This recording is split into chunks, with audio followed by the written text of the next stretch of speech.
My name is Athena Anderson, and I'm 18 years old. On my birthday, the man who raised me threw a $50 bill at my face and told me to get out, because he was done paying for another man's mistake. He had waited 18 years for this moment. 18 years of cold silence, missed recitals, and whispered insults when he thought I couldn't hear. He believed that $50 and a slammed door would be the end of my story. He had no idea it was just the beginning. Before we dive in, please take a moment to like and subscribe, but only if you genuinely enjoy this story. Drop a comment and let me know where you're watching from and what time it is there. I love hearing from all of you. Now, let me take you back to where it all started. To understand what happened on my 18th birthday, I need to take you back 10 years, to the first time I realized I wasn't like the other kids in my family. I was 8 years old. It was the spring recital at Highlands Ranch Elementary, and I had practiced Fur Elise for 3 months straight. My fingers knew every note by heart. My mother, Linda, sat in the front row with her phone out, recording every second. She wore her favorite blue dress, the one she saved for special occasions. The seat next to her was empty. Richard had a last-minute meeting. That's what Mom told me when I asked where he was. But even at 8, I noticed that he never had last-minute meetings when Tyler had his soccer games. Tyler was 4 then, and Richard attended every single match, even the ones where my little brother just picked dandelions on the field instead of playing. After the recital, I found Mom in the hallway. Her eyes were red, but she smiled and told me I was wonderful. "Why doesn't Daddy ever come to my things?" I asked. She didn't answer. She just hugged me tighter than usual. That night, I couldn't sleep. I crept downstairs for water and heard voices in the kitchen. Richard and Mom. They didn't know I was listening. "I told you I can't pretend forever," Richard said. "Every time I look at her, I see the mistake you made." "She's a child, Richard. She's innocent in all of this." "She's not my child. She never was. And the day she turns 18, she's out of this house." I didn't understand what mistake meant back then. I didn't know why Richard looked at me differently than he looked at Tyler. But I understood one thing clearly. Whatever was wrong with me, it made my mother cry. I went back to bed without the water, and I started counting. Not the days until I could leave, but the days until I could understand why I was never enough. The difference between Tyler and me wasn't just emotional, it was financial, and by the time I was 16, I had the receipts to prove it. It was September of my junior year. SAT registration was due, and I needed $200, $150 for the test, $50 for prep books. I approached Richard in his home office, where he sat reviewing spreadsheets for Mercer Holloway Properties, the commercial real estate firm where he served as vice president of business development. "I need money for the SAT, I said, straight to the point. I'd learned years ago that Richard preferred efficiency over pleasantries. He didn't look up. "Get a job. The registration deadline is in 2 weeks. I don't have time to—" "Tyler needs new soccer cleats. The good ones cost $350. I can't be throwing money at everyone. $350 for soccer cleats for a 14-year-old who would outgrow them in 6 months. But $200 for my college entrance exam was throwing money. I got a job at a coffee shop called Brood Awakening 3 blocks from school. Minimum wage, 15 hours a week. It took me 3 months to save enough for the SAT and books, while also covering my own phone bill, because Richard had removed me from the family plan when I turned 15. Tyler, meanwhile, got a new iPhone every September, the latest model. No questions asked.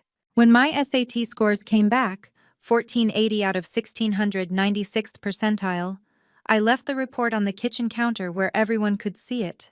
No one mentioned it. Not Richard. Not Karen, his second wife. Not even Tyler, who probably didn't understand what the numbers meant.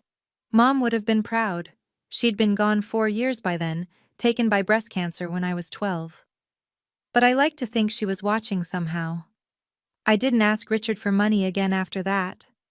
If I had to build my future alone, I would.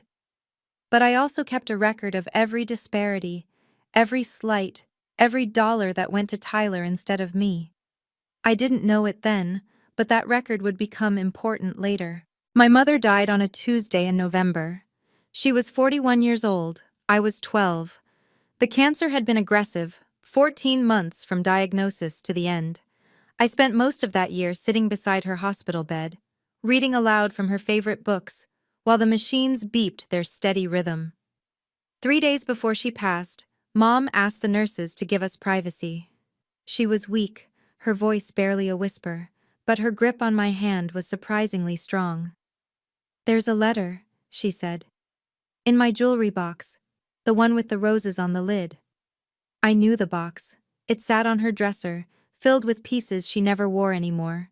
A pearl necklace from her mother, a silver bracelet from her college graduation. "Don't open it until you're 16, she continued. "Promise me, Athena. 16. "Why 16? "Because you'll be old enough to understand, and strong enough to handle it." I promised. I didn't know what I was promising to, but I would have agreed to anything she asked. She died 3 days later, with me holding her hand and Richard standing in the doorway, checking his watch. 11 months after the funeral, Richard married Karen. She was a real estate agent he'd met at a company event, blonde, polished, eager to play the role of Mrs. Mercer. Karen's first act as stepmother was to reorganize the house. Mom's clothes went to donation. Her books went to storage. Her jewelry box nearly went to the attic, but I grabbed it first. "That's mine," I said, clutching it to my chest. Karen looked at Richard. He shrugged. "Let her keep it, it's just junk." I hid the box in the back of my closet, behind winter coats I'd outgrown. And I waited.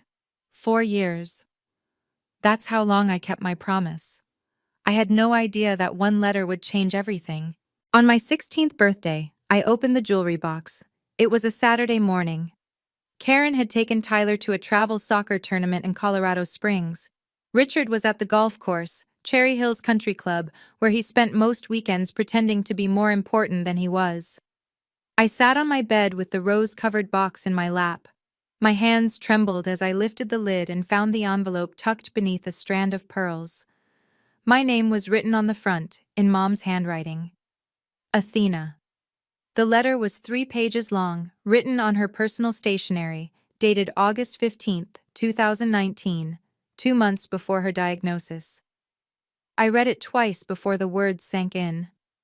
"My darling Athena, if you're reading this, I'm gone, and you're old enough to know the truth.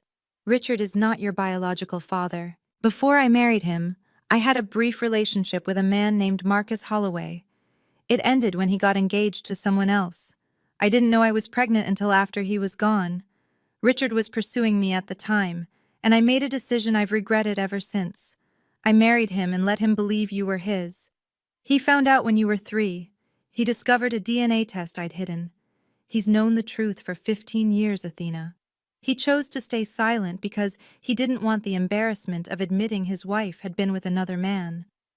I'm sorry I never told you.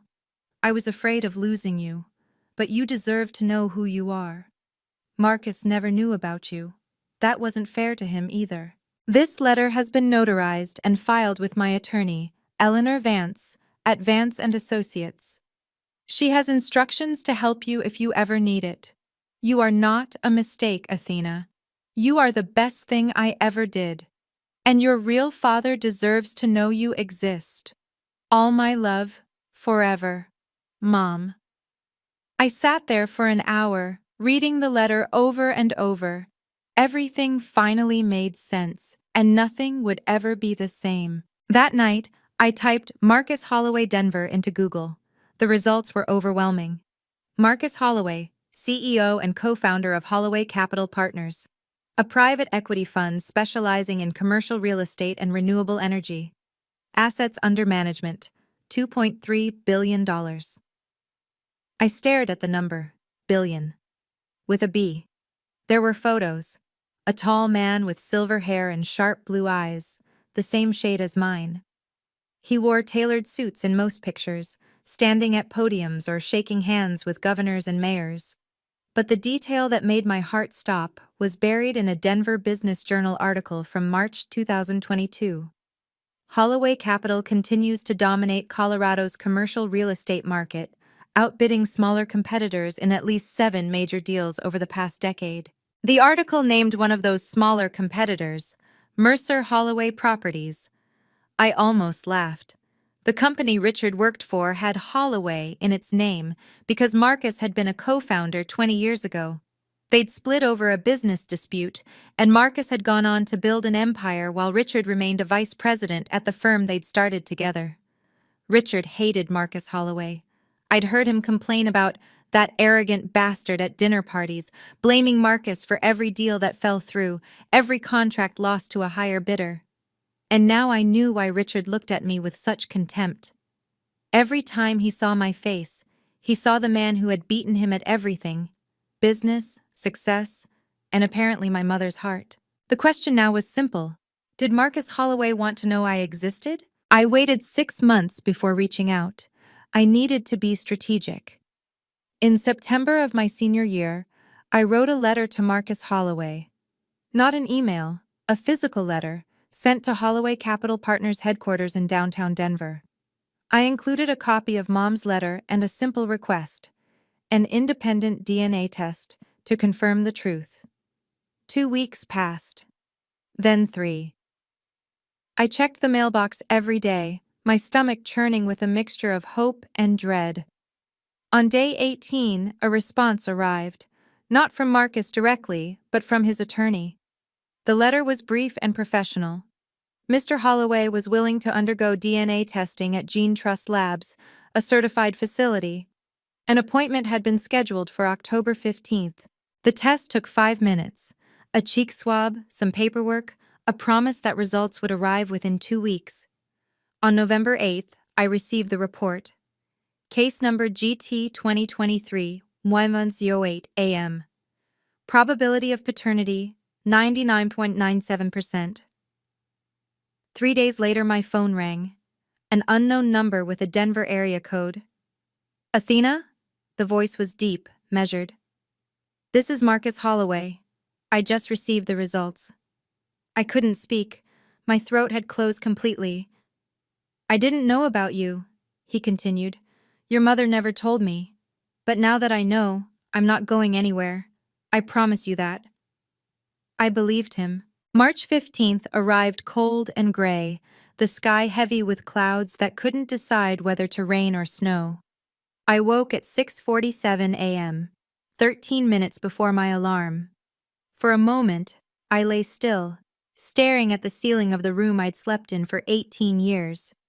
The walls were bare now. I'd taken down the posters and photos weeks ago, packing them into boxes that sat in the corner, ready to go. Today was the day. I could feel it in my bones. I showered, dressed in jeans and a navy sweater, and went downstairs. The kitchen smelled like coffee and toast. Karen stood at the counter, scrolling through her phone. Tyler sat at the table, shoveling cereal into his mouth while watching something on his iPad. Neither of them looked up when I entered. No happy birthday, no card, no cake. I hadn't expected any of those things, but the absence still stung. Richard sat at the head of the table, reading the Denver Post. He didn't acknowledge me either, but I noticed his jaw was tight, his shoulders rigid. He'd been waiting for this day for years. I poured myself a glass of orange juice and glanced out the window. There it was. A black Mercedes S-Class, parked at the corner of our street, just visible through the bare branches of the oak tree in our front yard. Marcus was already here, waiting. The envelope in my jacket pocket felt heavier than paper should. Inside were the DNA results, a copy of Mom's letter, and a photograph of Marcus and me taken 2 months ago at a coffee shop downtown. The first time we'd met in person. Oh, I took a slow breath. Whatever happened next, I was ready. Richard folded his newspaper and looked at me for the first time that morning. We need to talk, he said. Richard reached into his wallet and pulled out a $50 bill. He didn't hand it to me. He threw it. The bill landed on the table in front of me, next to my untouched orange juice. You're 18 now, he said. I'm done. I stared at the 50. Ulysses Grant's face looked back at me, indifferent. Excuse me? You heard me. Richard's voice was flat, rehearsed. He'd been practicing this speech. I've fulfilled my legal obligation. You're an adult. Get out. Karen set down her phone. Richard, maybe we should stay out of this. He didn't even look at her. His eyes were locked on mine, filled with 18 years of resentment. I've known since you were 3 years old. You're not my daughter. You never were. I only kept you around because your mother begged me and because I didn't want people asking questions. Tyler finally looked up from his iPad. His mouth hung open, cereal forgotten. But Linda's gone now, Richard continued, and I'm not paying for another man's mistake anymore. Another man's mistake, the same words I'd overheard when I was 8. I picked up the $50 bill, slowly, deliberately. I didn't want Richard to see my hands shake. You think this is an insult, I said. It's more than you deserve. I almost smiled. Almost. I know, I said. I've known for 2 years. Richard's expression flickered. Confusion. Then suspicion. I reached into my jacket pocket and pulled out the envelope. I set it on the table, directly in front of him. Open it. He hesitated, then tore the envelope open. I watched his face as he read the DNA results, as he recognized Mom's handwriting on the letter, as the color drained from his cheeks. And my real father, I said, is waiting outside. Richard's head snapped toward the window. The black Mercedes. The driver's door opening. A tall man with silver hair stepping onto the sidewalk. Marcus Holloway. Richard's face went gray. No, he whispered. No, no, no. I watched Richard watch Marcus. The man who had tormented me for 18 years, who had made me feel worthless, unwanted, invisible, was frozen in place. His hand gripped the DNA report so tightly that the paper crumpled at the edges. Marcus walked up our driveway with the unhurried confidence of someone who had nothing to prove. He wore a charcoal overcoat and leather gloves, his silver hair perfectly styled despite the March wind. That's impossible, Richard breathed. You and him? Linda and… He couldn't finish the sentence. Before you, I said. Before she ever knew you existed. Karen had gone pale. She looked between Richard and the window, trying to piece together what was happening. Tyler had abandoned his iPad entirely, his teenage apathy replaced by wide-eyed shock. You planned this, Richard's voice cracked. You've been planning this. For 2 years, I confirmed. Ever since I found Mom's letter. Ever since I learned that you knew the truth and punished me for it anyway. The doorbell rang. Nobody moved. It rang again. I'll get it, I said. I walked to the front door, my heart pounding but my steps steady. I could feel Richard's eyes burning into my back. I could hear Karen whispering something frantic, probably trying to figure out how this would affect her social standing. I opened the door. Marcus Holloway stood on the porch, his blue eyes, my eyes, meeting mine. Ready? He asked. Ready? I turned back to look at Richard one last time. He was still standing at the kitchen table, the $50 bill forgotten on the floor. Goodbye, Richard. Marcus didn't wait for an invitation. He stepped past me into the foyer, his presence filling the space in a way Richard never could. Richard. Marcus's voice was calm, almost pleasant. It's been a while. Richard found his footing. Get out of my house. I'm here to collect my daughter, the one you just threw out with a $50 bill. Marcus glanced at the crumpled money on the floor. Generous of you. She's not your… Richard stopped himself. The DNA results were still in his hand, the evidence undeniable. 99.97%, Marcus said. Gene Trust Labs doesn't make mistakes. Neither did Linda, apparently, when she chose not to tell me. Karen finally spoke. Richard, who is this man? Marcus Holloway. Richard spat the name like poison. My former business partner, the one who's been sabotaging my deals for years. Sabotaging? Marcus raised an eyebrow.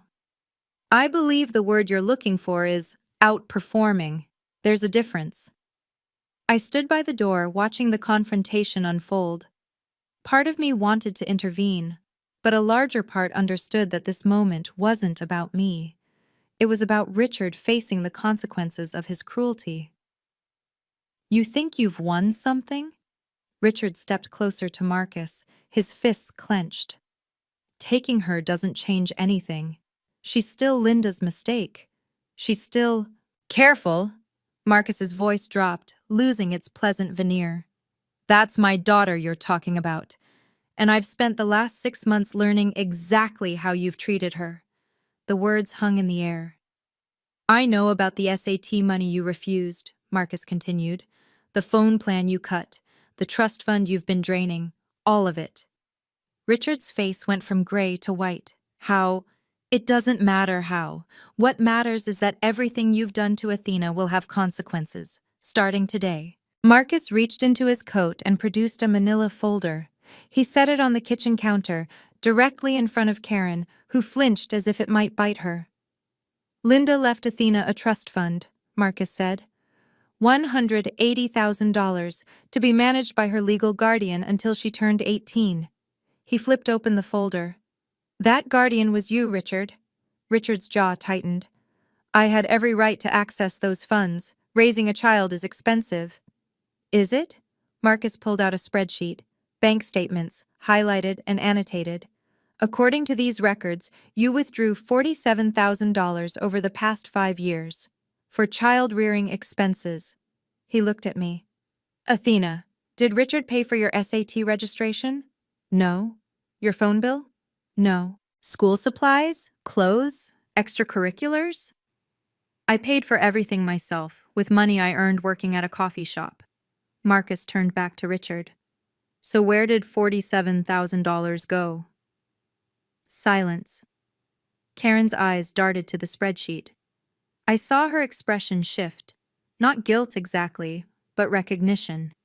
She knew where that money had gone. Tyler's soccer camps, Tyler's private coaching, Tyler's endless parade of new electronics. That's embezzlement, Marcus said quietly. Under Colorado law, a trustee who misappropriates funds can be held personally liable, plus interest, plus legal fees. You can't prove. I already have. Marcus tapped the folder. My attorney, Eleanor Vance, has been reviewing these records for months. The same Eleanor Vance your wife Linda hired to protect Athena's interests before she died. Richard looked like he might be sick. We'll discuss this more, Marcus said, after the gala. One more thing. Marcus pulled a second document from the folder, a printed email, complete with headers and timestamps. Richard's face went from white to green. September 12, 2018, Marcus read aloud. From Richard Mercer Holloway, com to your personal attorney. Subject, inheritance issue, confidential. He held up the paper so everyone could see. I need to know my options for minimizing inheritance obligations to a child who is not biologically mine. Specifically, can I exclude her from my will without disclosing the reason? And what happens to her mother's trust fund if the child is removed from the household before age 18? Karen gasped. Even Tyler looked disturbed. Where did you get that? Richard's voice was barely a whisper. Your company's IT department isn't as loyal as you think, Marcus said, especially when they're offered better opportunities elsewhere. I hadn't known about this email. Marcus had mentioned he was gathering evidence, but I didn't realize how deep he'd dug. You've been planning to cut me out since I was 12, I said. The words came out steady, factual. Before Mom even died. Richard couldn't meet my eyes. The gala is in 1 week, Marcus said, tucking the documents back into the folder. I suggest you spend that time consulting with your lawyer, because after Saturday night, everyone in Denver's business community will know exactly what kind of man you are. He extended his hand to me. Athena, let's go. I took one last look at the kitchen, at Karen's frozen expression, Tyler's confusion, Richard's crumbling composure. Then I walked out the door with my father, my real father. The story's just getting started, everyone. Richard threw me out thinking he'd won, but he had no idea who my real father was. And the best part? It's still coming. In 1 week, everyone Richard spent his whole life trying to impress will learn the truth about him. If you want to see what happens at that gala, hit like and subscribe right now. Trust me, you don't want to miss this. I should have known Richard wouldn't go quietly. The week after my birthday, I moved into a guest apartment in Marcus's building downtown, a sleek high-rise with floor-to-ceiling windows overlooking the city. It was temporary, just until I started college in the fall, but it felt like a different planet compared to the house in Highlands Ranch. For the first few days, I let myself breathe. I unpacked my boxes, I explored the neighborhood. I had dinner with Marcus twice, awkward but genuine conversations where we tried to fill 18 years of silence. Then the attacks began. On Tuesday, March 18th, I received a call from my high school principal. Richard had contacted her claiming I was emotionally unstable and fabricating stories about my family. He suggested I might need a psychological evaluation before graduation. The principal, thankfully, knew me well enough to be skeptical, but the call shook me. On Thursday, an email arrived from the University of Colorado Boulder's admissions office. Subject line, clarification needed. Dear Ms. Anderson, we have received information suggesting inconsistencies in your financial aid application. Specifically, concerns have been raised about your family situation and guardianship status. Please contact our office to schedule a meeting before your enrollment can be finalized. Deadline, April 1st. I stared at the email for 10 minutes before calling Marcus. He's trying to destroy my future, I said. He can't hurt me directly anymore, so he's going after everything I've built. Marcus was quiet for a moment. Eleanor Vance will handle the university, and the principal. Richard is digging his own grave. He just doesn't know it yet. What do you mean? The gala is Saturday. He'll be there to accept his award, and so will we. I didn't understand yet, but I would.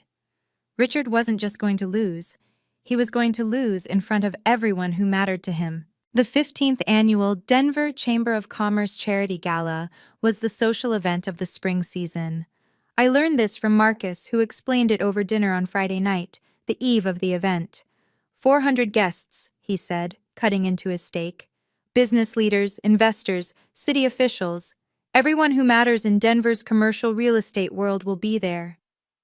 And Richard? He's being honored as Developer of the Year. Marcus's smile was thin. An award he's been campaigning for since 2019. It's the validation he's always wanted, proof that he belongs among the city's elite. I pushed my salad around my plate. So we're going to take that away from him? No. Marcus set down his knife and fork. We're going to let him take it away from himself. All we have to do is show up. The gala was being held at the Four Seasons Hotel downtown, in the grand ballroom on the second floor. Black tie, champagne, a silent auction benefiting children's literacy programs. And Marcus Holloway was the primary sponsor, having donated $500,000 to the cause. As lead sponsor, I give the opening remarks, Marcus explained. I have about 10 minutes on stage before they start handing out awards. What are you going to say? He reached across the table and squeezed my hand. The truth? That's all. Just the truth. I thought about Richard, probably at home right now rehearsing his acceptance speech, practicing his humble smile in the mirror, imagining the applause, the handshakes, the photos that would appear in the Denver Business Journal. He had no idea what was coming. What should I wear? I asked. Marcus smiled, a real smile this time, warm and paternal. I had something delivered to your apartment this afternoon. Consider it a birthday gift. Saturday, March 22nd, 7:30 p.m. The navy blue gown fit perfectly, floor-length silk with a modest neckline, elegant without being flashy. Marcus had chosen well. We arrived at the Four Seasons together, his hand steady on my elbow as we walked through the gilded lobby. Crystal chandeliers cast warm light across marble floors. Well-dressed couples mingled near the bar, their laughter echoing off high ceilings. I'd never been to anything like this.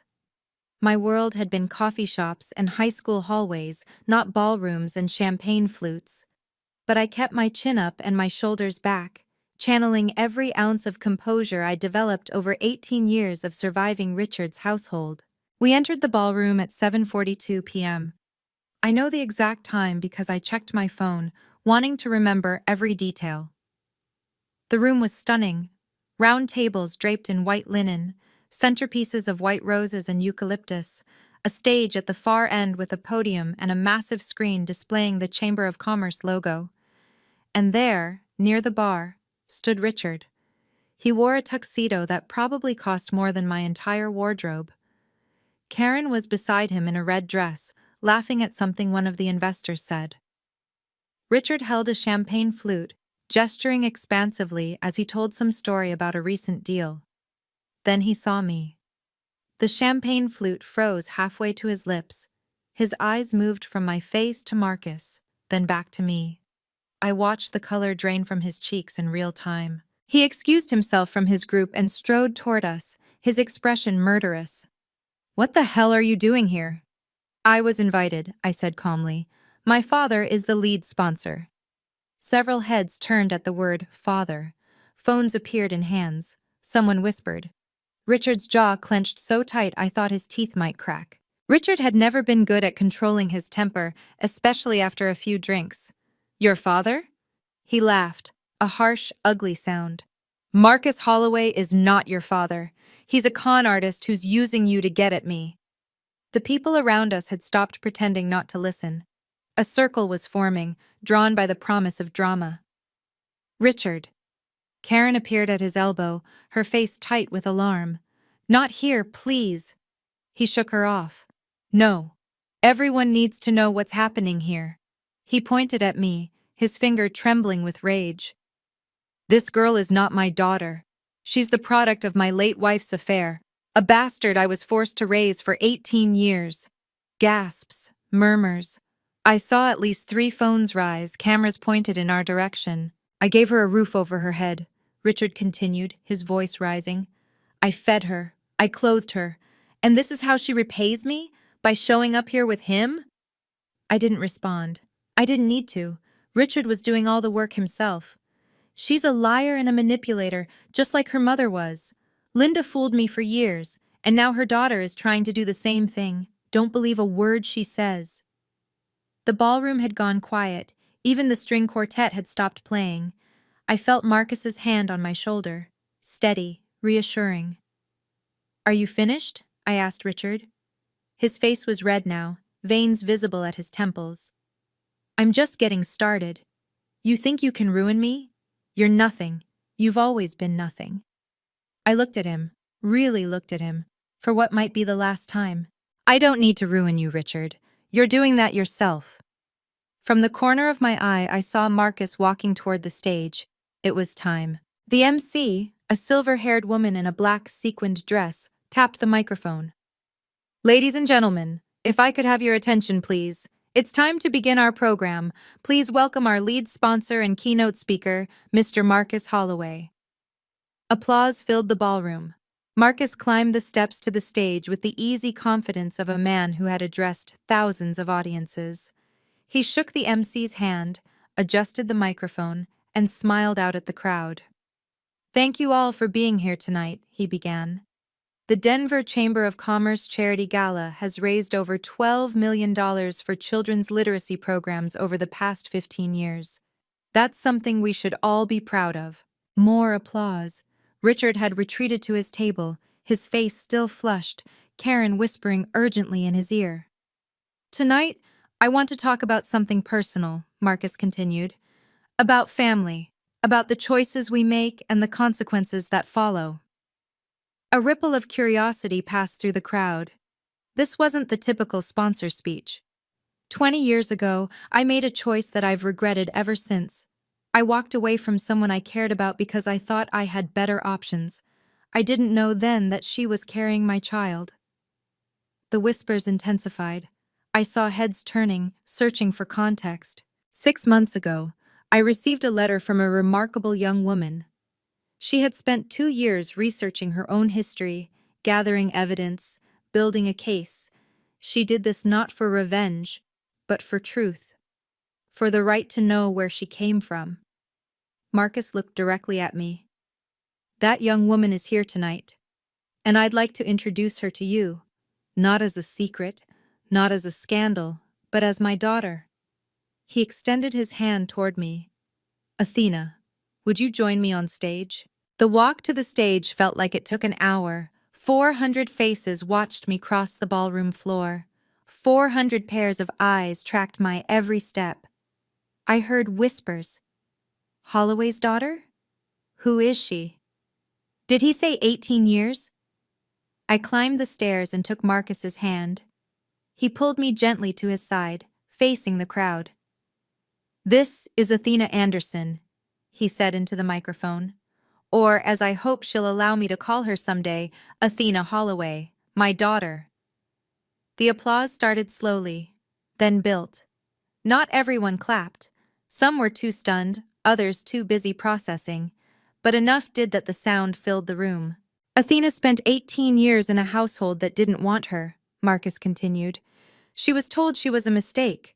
She was denied basic support while her stepbrother received everything.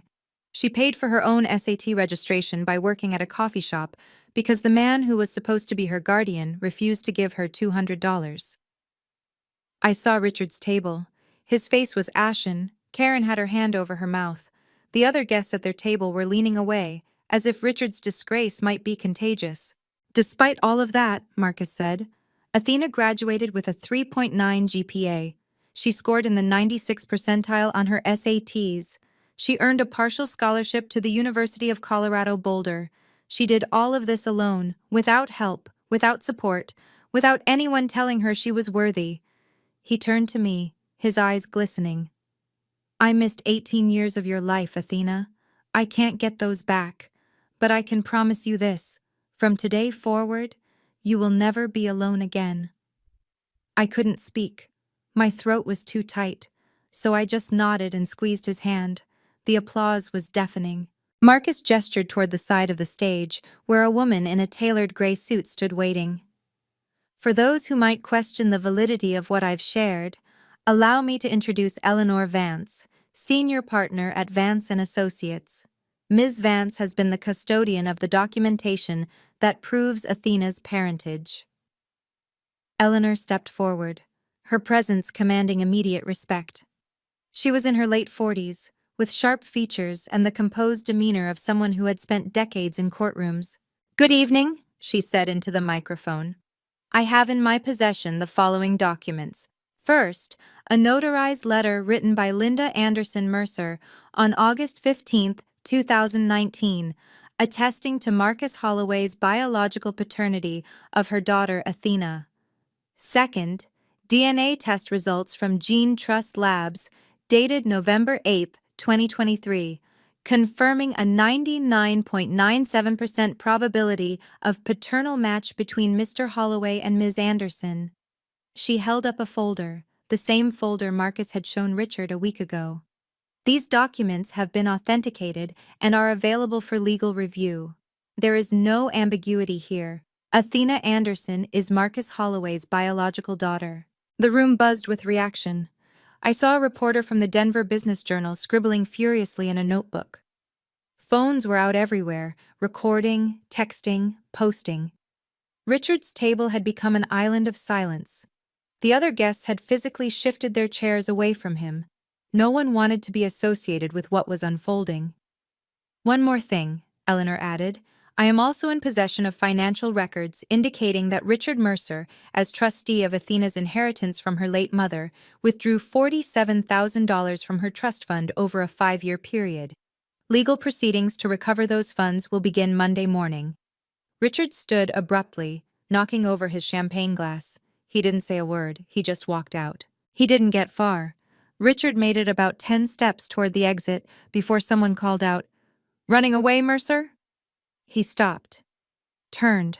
His face was a mask of barely controlled fury. "This is a setup," he shouted, his voice cracking. "Marcus has been trying to destroy me for 20 years. He's using that girl to finish the job." The crowd shifted uncomfortably. A few people looked at Marcus, then at me, then back at Richard. "The DNA test is fake," Richard continued, striding back toward the stage. "The documents are forged. This is all a lie designed to humiliate me." Marcus didn't flinch. Gene Trust Labs is one of the most respected facilities in the country. Their results have been used in thousands of legal proceedings. Are you suggesting they're part of my conspiracy? I'm suggesting you paid them off. And the letter from Linda? Your own wife? Is that forged too? Richard's mouth opened, then closed. He had no answer. "You called my daughter a bastard in front of 50 witnesses," Marcus said, his voice dropping to something cold and dangerous. "You admitted, publicly, that you knew she wasn't your biological child, and that you resented her for it. You did that before I said a single word." Murmurs of agreement rippled through the crowd. "Everything that's happening to you tonight, Richard, you brought on yourself." Someone in the crowd shouted, "What about the trust fund money?" Richard's face went pale. That's a private matter." $47,000, another voice called out. "From a child's inheritance, that's theft." The crowd was turning. I could feel it, the collective judgment shifting, the social tide pulling away from Richard and toward us.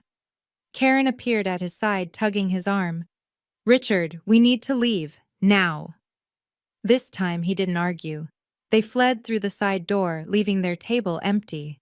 The Monday after the gala, Eleanor Vance filed suit in Denver County Court, case number 2024 CV0892, plaintiff Athena Anderson, defendant Richard Mercer.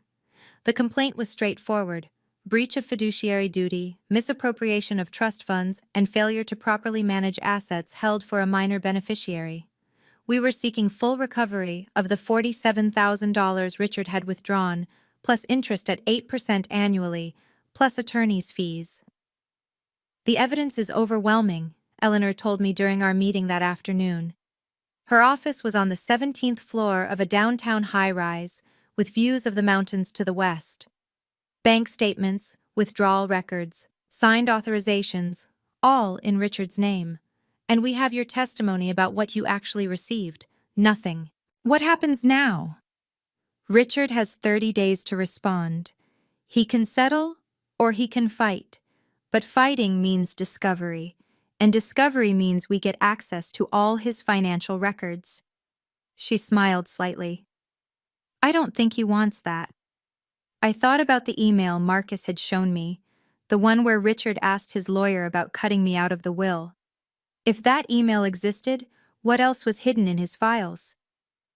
"There's something else," Eleanor continued. "The university situation has been resolved. I spoke with the admissions office this morning. They've reviewed the concerns Richard raised and found them baseless. Your enrollment is confirmed." Relief washed over me. "Thank you." "Don't thank me. Thank yourself. You built an impeccable record despite everything working against you." Richard's accusations only made him look petty and vindictive. I left Eleanor's office feeling lighter than I had in years. The legal process would take time, months probably, but the outcome was no longer in doubt. Richard had spent 18 years making me feel powerless. That was over now. Richard's lawyer called Eleanor on April 10th, 3 weeks after the lawsuit was filed. "They want to settle," Eleanor told me over the phone. "Full repayment of the $47,000 plus $8,500 in accrued interest, plus our legal fees, $12,000. They're also agreeing to transfer the remaining balance of your mother's trust fund immediately." I did the math in my head. That's over $200,000 total. $200,500 to be precise, and they're not contesting anything. No discovery, no depositions, no trial. Why? Because Richard can't afford the scrutiny. The gala was a disaster for him, professionally and personally. His partners at Mercer Holloway have been distancing themselves ever since.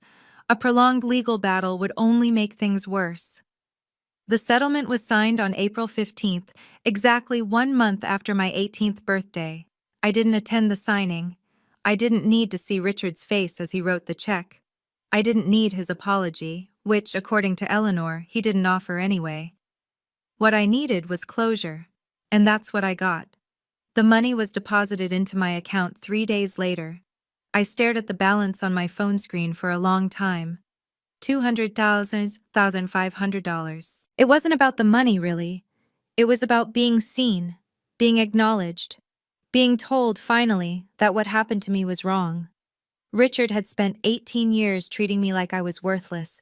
Now he had paid, literally, for that mistake. Marcus took me to dinner the night the settlement money arrived. A quiet Italian restaurant in Lodo, the kind of place with white tablecloths and candles flickering in wine bottles. "I want to pay for your college," he said, after we'd ordered. "All of it. Tuition, housing, books, everything." I set down my water glass. "I appreciate that, but no." He looked surprised. "Why not?" "Because I've spent 18 years proving I don't need anyone. I'm not going to start depending on someone now, even you. Athena, I'm your father.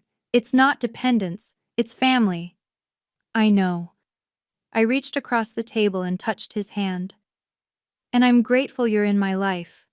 But I need to do this myself. The trust fund money, my scholarship, that's enough, more than enough." Marcus was quiet for a moment. I could see him wrestling with it, the instinct to provide battling against the recognition that I needed autonomy. "Your mother raised you well," he finally said. "She did." "Okay." He squeezed my hand. "But if you ever need anything, anything at all, I'm here. No strings attached." "I know." We finished dinner talking about other things, his business, my plans for college, the apartment I was looking at near campus. Normal father-daughter conversation, or at least what I imagined normal father-daughter conversation might sound like. I didn't need Marcus's money to prove I was worthy. I had already proven that, every single day, for 18 years. I know a lot of you watching have been through something similar, being overlooked, undervalued, made to feel like you didn't matter by the people who were supposed to love you. If this story resonates with you, drop a comment below and share this video. Sometimes knowing you're not alone is the most important thing. And don't forget to subscribe so you don't miss the ending. We're almost there. The fallout for Richard was swift and brutal. It started the night of the gala, when the Chamber of Commerce quietly withdrew his Developer of the Year nomination.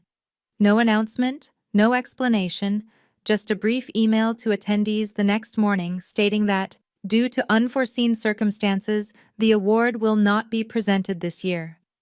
But that was just the beginning. On April 10th, the same day Richard's lawyer called to negotiate the settlement, Sterling Investment Group pulled out of a joint development project that had been in the works for 18 months. The deal was worth $12 million. According to the email Richard received, which somehow found its way to the Denver Business Journal, Sterling's CEO wrote, "We cannot associate our brand with individuals whose personal conduct raises questions about ethical judgment." The article ran on April 5th under the headline, "Family Scandal Casts Shadow Over Former Mercer Holloway Executive." Former. Because by then, Richard was already gone. The board of directors at Mercer Holloway Properties held an emergency meeting on May 1st. I wasn't there, obviously, but Marcus had sources inside the company.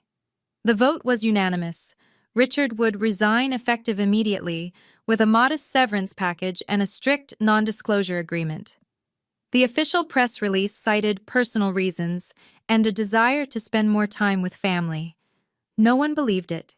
Within 2 months, Richard Mercer had lost his award, his biggest deal, and his career. The house in Highlands Ranch went on the market in June. Karen apparently decided that staying in a neighborhood where everyone knew their business was unbearable. I didn't feel joy at Richard's downfall. I didn't feel vindication or triumph. What I felt was something quieter, something like peace. For 18 years, Richard had held power over me. He had controlled where I lived, what I ate, whether I felt welcome in my own home. He had made me feel small and worthless and invisible. Now the world could see who he really was. And I was finally free. Karen and Tyler were collateral damage in Richard's implosion. I didn't plan it that way, but I couldn't pretend I hadn't anticipated it. Karen disappeared from social media within a week of the gala. Her Instagram, where she'd posted carefully curated photos of her perfect family, went private. then vanished entirely. I heard through mutual acquaintances that she'd stopped attending her book club, her tennis lessons, her charity committee meetings. I didn't feel sorry for her. She had watched Richard treat me like garbage for 6 years and never said a word. Her silence made her complicit. Tyler was different. He was 14, old enough to understand what had happened, young enough that I couldn't hold him fully responsible. He'd grown up believing the narrative Richard fed him. That I was the outsider, the problem, the reason their family wasn't perfect. 3 months after the gala, I received a text message from an unknown number. Athena, it's Tyler. I got your number from Mom's phone. I know you probably don't want to hear from me, but I wanted to say I'm sorry. I didn't know how bad things were for you. I should have paid attention. I should have said something. I stared at the message for a long time. Part of me wanted to respond immediately to tell him it was okay, to rebuild some kind of relationship, but another part, the part that had spent 18 years being invisible, needed more time. I typed back, "Thank you for reaching out. I'm not ready to talk yet, but I appreciate you saying this." He replied, "I understand. Whenever you're ready, if you're ever ready." I saved his number but didn't add him to my contacts. Maybe someday, but not today. In August, I moved to Boulder. My apartment was small, a one-bedroom unit in a complex near campus, with a view of the Flatirons from the kitchen window. I furnished it with secondhand finds from thrift stores and Facebook Marketplace, a blue couch, a wooden desk, a bed frame that squeaked when I rolled over at night. It was perfect. The trust fund money sat in a savings account, earning modest interest. I used it for tuition and rent, careful to budget so it would last all 4 years. My scholarship covered the rest. I didn't touch a penny of Marcus's money. I didn't need to. Classes started the last week of August. I enrolled as a business major with a minor in communications. My professors were demanding, my course load heavy, but I thrived in ways I never had in high school. For the first time in my life, I was surrounded by people who didn't know my history, who judged me only by what I showed them. I got a part-time job at a small real estate firm downtown, not Marcus's company, not anything connected to Richard. Just a local agency that needed someone to answer phones and organize files. The pay was modest, but the experience was invaluable. Marcus visited once a month, always on a Sunday. We'd have brunch at a cafe on Pearl Street, talking about classes and work and the slow process of getting to know each other. He never pushed. He never tried to buy my affection. He just showed up, consistently, the way a father should. By October, I'd made friends. By November, I'd started dating a guy from my economics class, Jake, a Colorado native with an easy laugh and zero knowledge of my complicated past. I didn't tell him about Richard, or the gala, or the lawsuit. Not yet. That story belonged to my past, and I was building something new. For the first time in 18 years, I woke up every morning without dread. I woke up with hope. 6 months after the gala, Richard sent me an email. I almost deleted it without reading. His name in my inbox felt like a violation, a reminder of everything I'd worked to leave behind. But curiosity won out. "Athena, I know I have no right to contact you, but I've had time to think about what happened, and I realize I owe you an explanation. Maybe even an apology. I'd like to talk, if you're willing." Richard. No dear, no sincerely. No acknowledgement of the specific harm he'd caused. Just a vague gesture toward reconciliation, as if 18 years of cruelty could be erased with a single email. I didn't respond directly. Instead, I called Eleanor Vance. "I want to send him a message through your office," I said. "Something official, something final." She understood immediately. The letter was sent 3 days later, on Vance and Associates letterhead. "Mr. Mercer, Ms. Anderson has received your communication dated September 22nd. She has asked me to convey the following response. You had 18 years to treat me with basic human decency. You chose not to. You knew the truth about my parentage and used it as justification for neglect and emotional abuse. You stole from my inheritance. You attempted to sabotage my education and my future. I am not interested in your explanations or your apologies. I do not wish to have any further contact with you. This is not revenge. This is a boundary. Please do not attempt to reach me again. Athena Anderson. Richard never responded. I don't know if he was angry, hurt, or relieved. I didn't care. Some people deserve second chances. Richard wasn't one of them. Forgiveness doesn't mean letting someone back into your life to hurt you again. Sometimes forgiveness just means letting go and walking away. Building a relationship with Marcus was like learning a new language. We had the basics, shared DNA, shared features, a shared desire to connect, but the fluency would take years. Our monthly brunches became a ritual. He'd drive down from Denver on Sunday mornings, always arriving at exactly 10:00 a.m. We'd order the same things, avocado toast for me, eggs Benedict for him, and talk about everything and nothing. Some days were easy. We'd discuss his latest business deal or my upcoming exams, laughing at bad jokes and discovering shared interests. He loved jazz, so did I. He hated cilantro, so did I. Small things, but they added up. Other days were harder. There were silences that stretched too long, questions that had no good answers. How do you summarize 18 years of absence? How do you grieve a relationship that never existed? I'm not trying to replace the time we lost, Marcus told me once, stirring his coffee. I know that's impossible. I just want to be here for whatever comes next. That's enough, I said. And I meant it. On my 19th birthday, Marcus drove to Boulder with a small cake and a card. No extravagant gifts, no grand gestures, just the two of us in my tiny apartment, eating chocolate cake and watching the sunset paint the Flatirons pink and gold. Happy birthday, Athena, he said. Thanks, Dad. It was the first time I'd called him that. His eyes glistened, but he didn't make a big deal of it, neither did I. Some things don't need words. Looking back, I sometimes wonder what would have happened if I'd never found that letter, if I'd never reached out to Marcus, if I'd just accepted Richard's $50 and disappeared into the world, another forgotten child of a broken home. But I did find the letter, I did reach out, and everything changed. Here's what I learned from 18 years of being invisible. First, your worth is not determined by how others treat you. Richard saw me as a mistake, a burden, a reminder of his wife's betrayal. But his perception was never my reality. I was always more than what he saw. Second, boundaries are not selfish. They are essential. Cutting Richard out of my life wasn't revenge. It was self-preservation. I don't owe anyone access to my peace. Third, family is not just blood. It's the people who show up for you, who choose you, who love you without conditions. Marcus and I share DNA, but what makes him my father is the effort he puts in every single day. I'm a sophomore now, studying business and dreaming of starting my own real estate company someday. Not to compete with Richard or Marcus, just to prove to myself that I can build something from nothing. Because that's what I've always done.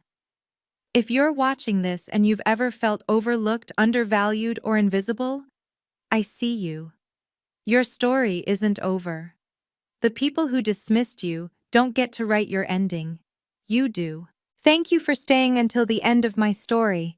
Now I want to ask you, if you were me, would you have responded to Richard's email? Comment yes if you would have given him a chance, or no if you agree with my decision. And please subscribe and hit the notification bell so you don't miss the next story. I'll see you in the next one. Take care of yourselves.